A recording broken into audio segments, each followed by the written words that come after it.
Anak, nakita mo ba yung cellphone ng tatay mo? Nilagay ko dun sa loob ng kabaong niya bago siya ilibing. Ha? Ba't mo naman ginawa yun, anak? May mga importante laman dun. Baka sakaling buhay pa siya para matawagan niya ako. Ay, Diyos ko talaga tong batang to.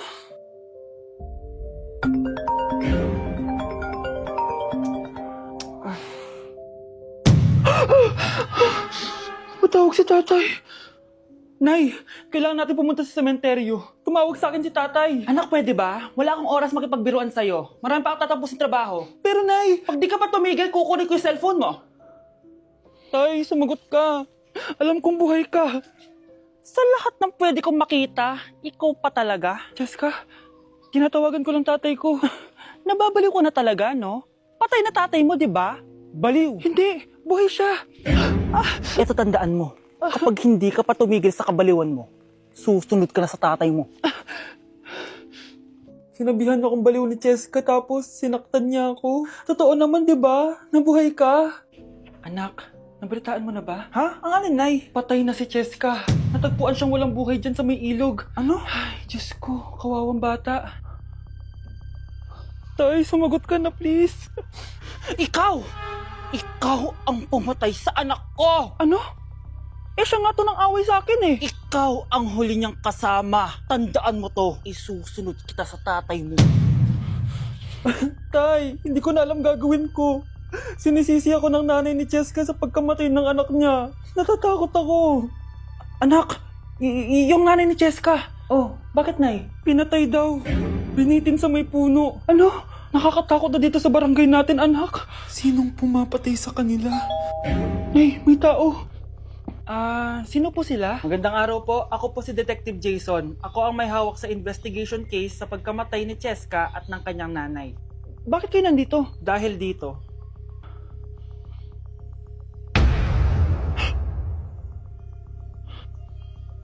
Nay, ikaw pumatay sa kanila? Oo, anak. Narinig ko lahat ng mga sumbong mo sa tatay mo. Cellphone ni tatay. Pinangako ko sa tatay mo bago siya mamatay na poprotektahan kita. Kahit makapatay man ako ng tao. Sumama ka sa akin, ma'am, para ma-interview ka namin. Tandaan mo to, anak. Kahit nasa kulungan ako, poprotektahan kita. Tumawag ka lang.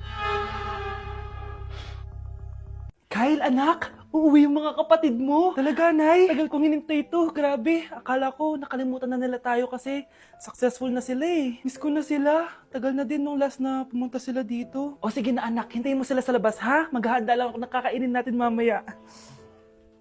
Uy, Kyle, balita ko, uuwi yung mga kapatid mo ah. Opo tita. Paano niyo po nalaman? Basta! Siguro proud yung nanay mo kasi successful yung mga anak niya, no? Oo naman, tita. Nagbunga lahat ng paghihirap ni nanay sa kanila. Deserve nyo yan. Malapit nyo nang malaman ng totoo walang sikretong hindi nabubunyag. Pasok na po ako, tita. Sige. Hello, Nay! Nandito na yung anak mong doktor, all the way from New York! Hi, Nay! Nandito na yung anak mong teacher, all the way from Central Elementary School! Hello, Nay! Nandito na yung anak mong engineer. Naiyak naman ako. Nakumpleto din kayo magkakapatid. Sana nakikita to ng tatay niyo. Masaya ako na nandito kayo, ate, kuya. Sana maging successful din ako na kagaya niyo. O siya na, kumain na kayo ha? Galing pa kayo sa malalayo eh. Wow naman, Mare. Bigatin na yung mga anak mo. Saya-saya. Oo naman, Mare. Ilang taon din akong kumayod para mapagtapos lang sila. Pero worth it naman, di ba? Teka, Mare, para mas masaya, may kailangan kang malaman. Oh, eto. Ha? Ano to, Mare?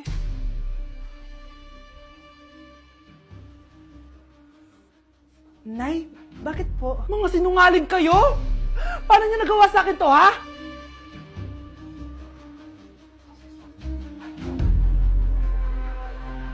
Anak, bumili ka nga ng paminta kila Aling Bebang. Isa lang, ha? Sige po, Nay.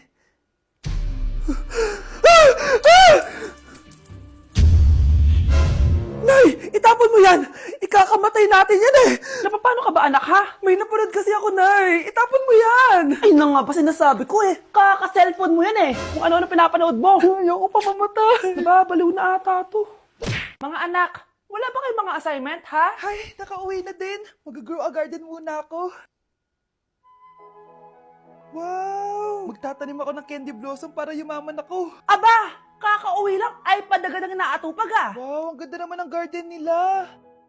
Hindi ako papatalo. Maglalaro ka din yan? Gaya-gaya ka. Mas maganda naman yung garden ko kesa sa'yo. Ah, ganon. Wait lang. Nakakainis ka! Ninakaw mo yung mga fruits ko! Mas mayaman na ako sa'yo ngayon. Nascam ako! Ayun na nga ba yung sinasabi ko eh. Manda kayong dalawa sa akin, ha? Pero, kukunin ko muna to. Mag-aaway pa ka sa grow a garden na yan. Ba't di kaya kayo mag-grow a garden sa labas? Ayan ang grow a garden na gusto ko. Kung gusto nyo pa bumalik to, tapusin nyo yan, ha? Ah, sige po, Nay. Gusto ko lang maging malinaw sa inyo na dito sa klase ko, ako ang nasusunod. Naintindihan? Ah, ma'am, ito po yung assignment ko. Anong klaseng assignment to? Parang ginawa lang ng bata. Mababa lang grades mo dito, ha? Pinaghirapan ko yung assignment na yan. Sino ang pambansang bayani natin? Ah, ma'am, Scarlett. Ang pambansang bayani natin ay si... Oops! Napakabagal mo sumagot. Ang pambansang bayani natin. Straight to the point ang kailangan ko sagot. Ayusin niyo sumagot, ha? Hindi na kayo elementary. Opo, ma'am.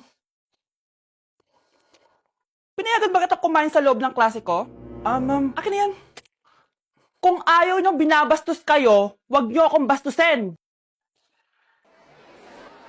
Oo, be. Kain tayo sa labas mamaya, ha? Hala, galit na si ma'am. Umalis lang ako saglit, ganyan na kayo. First meeting pa lang natin, pinapakita nyo ng mga ugali nyo. Buti pa yung kabilang section, tahimik lang. Kayo na ata ang worst section na napuntahan ko. Kung kami ang worst section, ikaw ang worst teacher. Ah, sorry po, ma'am. At dahil dyan, bibigyan ko kayo ng maraming assignment. Ma'am? Oh, Scarlett, kamusta ka? Sana ikaw na lang ulit teacher namin. Ang sungit ng bago naming teacher eh. Hayaan mo. Next quarter, ako na ulit ang magiging teacher nyo. Talaga, ma'am? Thank you, Lord! Anak, oh, manood ka na itong Cocomelon para malibang ka. Ah, sige po, Nay. Ang cute nila. Quack, quack, but only 4 little ducks came back. Cocomelon ba yun? No, bawal yan, bawal yan. Ang dede ay pribado, bawal ipakita to. Hindi Anak, ano yung pinapanood mo, ha? Ah, Nay, eto na yung bagong Cocomelon. Ay, iba na pala yung Cocomelon ngayon. ang kwet ay pribado, bawal ipakita to. In fairness, educational siya, ha? Ang pepe ay pribado, bawal ipakita to. Hindi dapat. Good morning, class! Good mood si ma'am ngayon na. Sana good mood lang siya gang mamaya. Bago tayo mag-start, mag-pray muna tayo, okay? Sino gusto mag-lead? Di ako marunong niyan, ikaw na lang. Lalo na ako, di nga ako sumisimba eh. Ah, wala. Pag walang pumunta sa harap, lahat kayo, i-absent ko! Bes, ikaw na lang.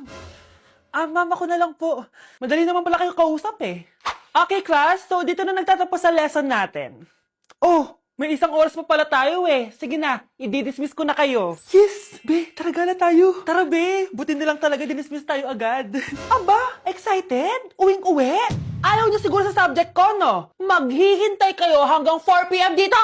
Walang uuwi! Grabe naman yung mood swing ni ma'am. Nakakainis. I love you too. Okay, class. Dahil good mood ako today, hindi tuloy ang quiz at lesson natin. Ay, salamat, magagawa ko na yung assignment ko sa math. Bes, pakopya naman ako niyan. Aba, sino nagsabi sa inyo na pwede kayo gumawa ng assignment sa ibang subject, ha? Ah, ma'am, talagang sinisira niyo mood ko, ha? Lahat kayo bagsak sa quiz! Excuse me, Ma'am Reyes? Bakit mo tinatakot ang mga anak ko? Ma'am, hindi sila matututo kung hindi ko sila tatakutin. Hindi mo kailangan takutin ng mga bata. Kausapin mo sila na maayos. Tama. Tayo ang pangalawa nilang magulang. Dapat maging safe sila sa atin. Gusto mo bang maalala ka nila sa mga pananakot mo? Facts, ma'am. Umayos ka na, ha? Kung ayaw mong isumbong kita sa principal. Deserve. Good morning, class! Bakit ang dami nakadikit sa wall? May ballpen, may walis. Ma'am, uso kasi to. Ididikit mo yung mga bagay gamit yung wall friction. Parang ganito. O, di ba, ma'am? Ano? Wall friction? Hoy! Baka mahulog ka dyan! Sus, kung mga bata to. Kung ano-ano kasi nakikita niyo sa TikTok na yan eh. Try ko naman tong calculator. Ang saya! Tingnan nyo, dami ng gasgas ng wall, oh. Tanggalin nyo na yan. Kung hindi, i-absent ko kayong lahat. Guys, si ma'am naman na idikit natin sa pader. Hoy, mangulong niya kayo! Ma'am, huwag kang matakot, ma'am. A few moments later. Hoy, ibaba niyo ako dito! Guys, dismiss na daw tayo, sabi ni ma'am. Uwian na! Hoy, isusumbong ko kayo sa principal. Good morning, class. Bakit ang dami nakadikit sa wall? May ballpen, may walis. Ma'am, uso kasi to. Ididikit mo yung mga bagay gamit yung wall friction. Parang ganito. O, di ba, ma'am? Ano? Wall friction? Hoy! Baka mahulog ka dyan! Kung mga bata to, kung ano-ano kasi nakikita niyo sa TikTok na yan eh. Try ko naman tong calculator. Ang saya! Tingnan niyo, dami ng gasgas ng wall, oh. Tanggalin niyo na yan. Kung hindi, i-absent ko kayong lahat. Guys, si ma'am naman na idikit natin sa pader. Hoy! Mangulong niya kayo! Ma'am, huwag kang matakot, ma'am. A few moments later. Hoy! Ibaba niyo ako dito! Guys, dismiss na daw tayo, sabi ni ma'am. Uwian na! Hoy! Isusumbong ko kayo sa principal! Okay, class. Kamusta New Year niyo? Aba, ba't wala pumasok? Oh, tama naman. January 5. Ma'am, present. Oh, Scarlett, pati ko lang pumasok, ha? Nasaan mga kaklase mo? Ayun, ma'am. Lahat sila nasa birthday ni Kay. Ha? Nag-usap-usap silang lahat sa GC na hindi sila papasok ngayong January 5 kasi nga, birthday ni Kay. Sino ba yung Kay na yan, ha? Ewan ko din, ma'am. Invited nga daw ako pero hindi ako pumunta kasi hindi ko naman siya kilala. Humanda silang lahat sa akin bukas. Ikaw, perfect ka na sa akin sa quiz at assignment. Yes! Buti na lang hindi ako pumunta sa birthday nung Kay na yun. Hello, class? Ay, good morning, ma'am. Walang good sa morning! Sinong nagsabi sa inyo na huwag kayo lahat pumasok kahapon? May nakita kami sa TikTok, ma'am. Wala daw pasok kasi birthday ni Kay. Ah, TikTok? Mas naniniwala kayo doon kesa sa akin? Nag-announce ba ako? Lahat kayo, ia-absent ko at ibabagsak ko sa quiz. Si Scarlett lang ang may grade dahil siya lang ang nandito kahapon. Ayan, buti nga sa inyo. Ano, nag-enjoy ba kayo sa birthday ni Kay? Birthday ni Kay! Birthday ni Kay! Eh di happy birthday! Sino ba kasi yung Kay na yan, ha? Ako, si Kay.